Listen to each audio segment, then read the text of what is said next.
Mike Gross, rockinguitarlessons.com and youtube.com/rockinguitarlessons1. That's Soundgarden with Fell on Black Days for, I want to say Andrew, but it's A-N, the number 4, and R-E-W. One of my long lost requests that had come in. So this is for you, buddy, and anyone else that's tuned in. Let's jump into this. You want to tune standard for this, okay? This is the intro to it, which goes through a huge chunk of the song.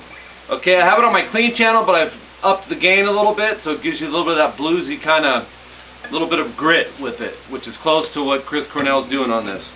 So 7A, 9D, it's a power chord. Hit those two strings together, and then stop them, okay, with your pick. And then you want to change up, the same thing, but move it up a string each, 7E, 9A.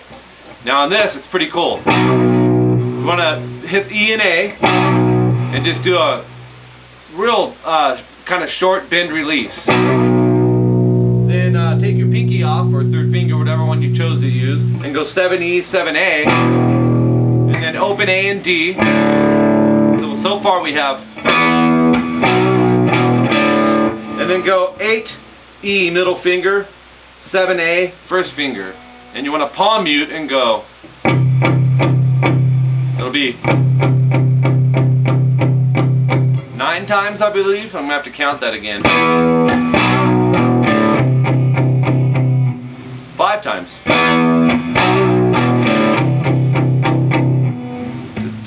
Yeah, 5 times. You're going to do that whole progression 4 times, but on the 4th one, I'm going to take it from the 4th one. After you hit the open A and D, this is during the 4th time through, because 1 time is this. Okay, that's 1 time. So at the end of the 4th one, when you hit the A and D open, go 8E, middle finger, 7A, first finger. Hit those 2 strings, and then hit the A and the D string. Don't lift anything up. So you're doing the 7 off the A string, the 7th fret off the A string already. It's already setting down. So hit the A and the open D. So it's, and then he starts singing the verse, which is, then you just go right back to what we started with.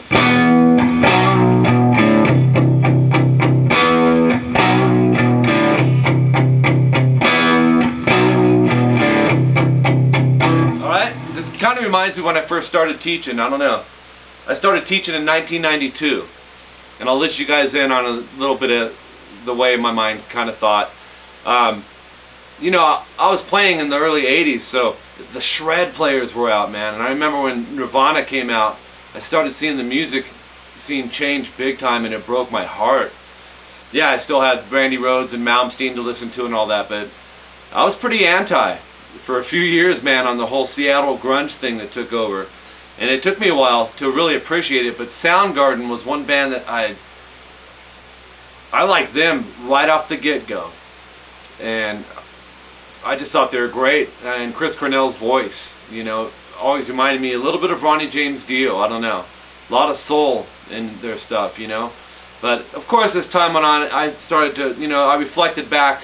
What opened my eyes was, it's not that everything has to be technical, man, with the solos. That's all great.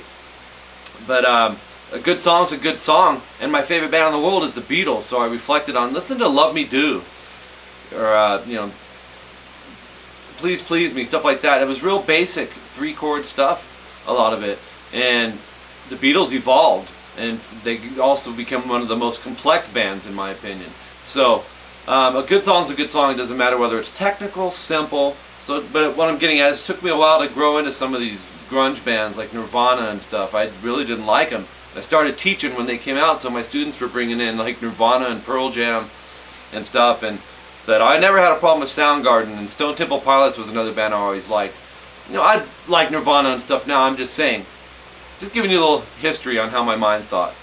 I was like, man, if I would have started teaching in, like, I was too little, you know, but like 1985, you know, you had people be bringing in Randy Rhoads. Of course, it's funny how time works, because they're doing it now.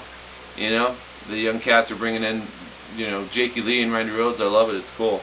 So anyways, just a little history there, but that's way off track, I suppose. But if you have any questions on this lesson, let me know. Leave it in the comment section of this video. Subscribe to my YouTube channel if you haven't. Once you've done that, send me your favorite song riffs, pieces, requests. I'll get them out to you. I'm not doing much in the sense of solos yet, but I will in the future. I just have so many song requests that I need to get out there. And so anyways, thanks guys. My website, rockinguitarlessons.com, is coming at the end of 2012. It's $25 a month, and it's really just a finely tuned, slower paced, you know, where we don't miss anything there. It's not going to be songs like this, you know, for copyright reasons and stuff, but I may buy into copyrights down the road and do some things. It's going to be a work in progress. You know, this aspect of teaching is new to me. So I'm out of here. Make sure you subscribe, comment, ask questions, let me know how you're doing, and spread the word about me. I'll talk to you guys later. See ya.